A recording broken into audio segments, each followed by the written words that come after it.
Yo, but still, we're speaking here in English. Isn't that puzzling? Yeah, it is, right? Don't get me wrong, I'm all in for English. When I enter home, I talk to my child even in English because he goes to the school where medium of instruction is English. My all professional and business communications are in English. But trust me, the time I enter my house and I slip off my heels, I just get into the zone of my mother tongue. It is so calming, it's so soothing, and it comes to me very, very natural. I'm sure many of you sitting here must be feeling that so, right? Just imagine calling your mom in the name of Ma, Mother, Amma, and just telling her how the day went in your own mother tongue. It comes very, very naturally to us. And it's soothing also, it's comfort. This feeling especially comes true to all those of us who have been abroad for work and study. I remember the day when I was standing amidst that crowded subway in the UK, looking back, stretching my neck just to find that person who spoke out in Gujarati.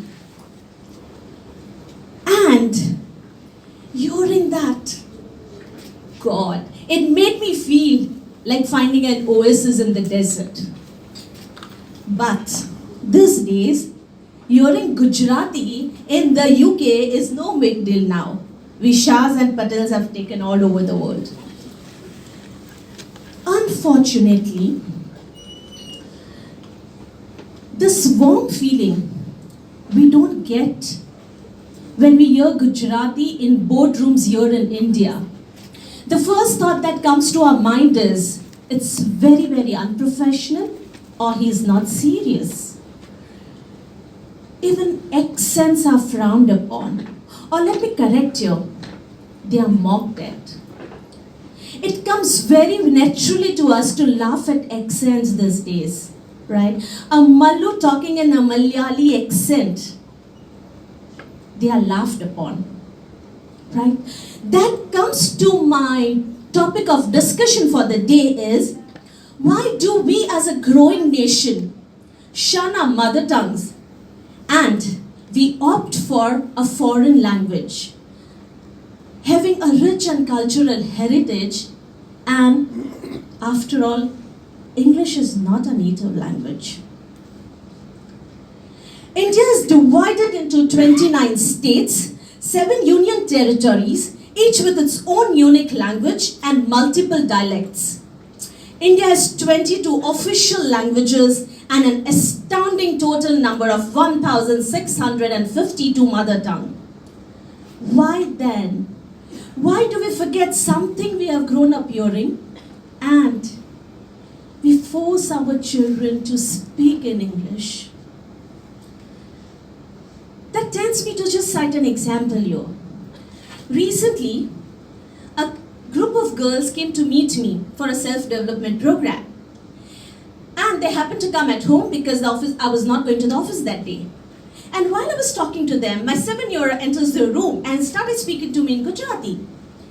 And all of a sudden, this girl stopped talking and they were looking at me. And one of them said, "Ma'am, do you allow your child to speak in Gujarati?"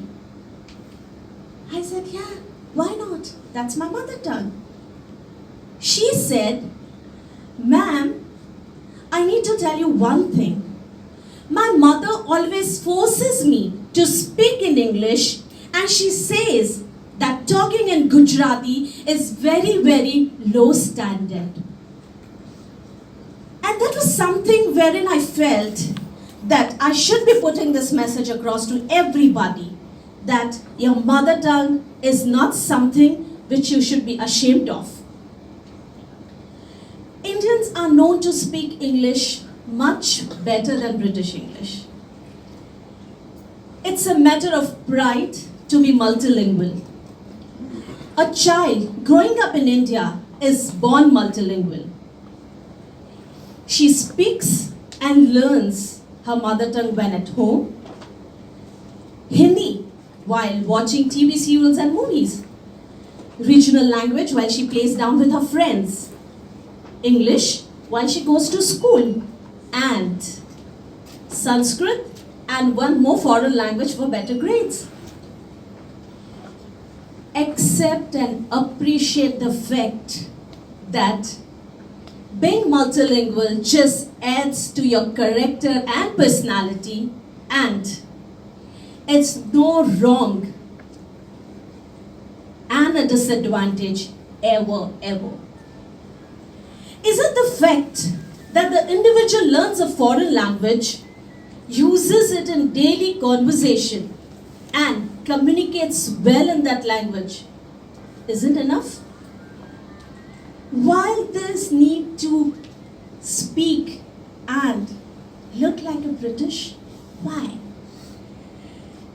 Countries like China, Germany, and Russia use Mandarin, Russian, and German in all their communication, whether business or whether informal. Still, they are the biggest powerhouse of the world. Why can't we adopt that?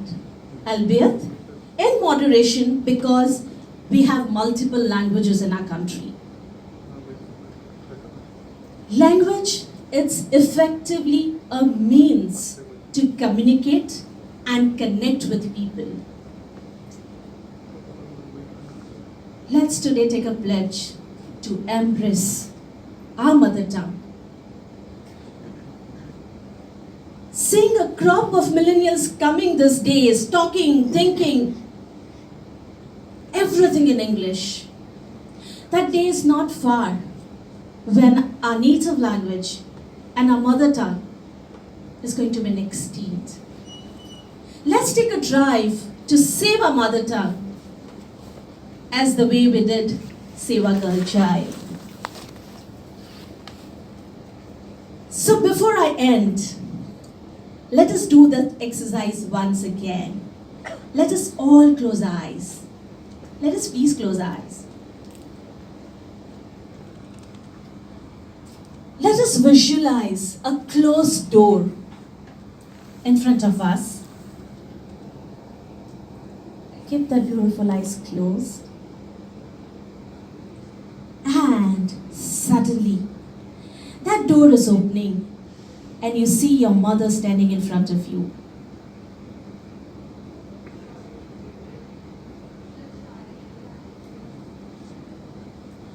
What do you call out to her?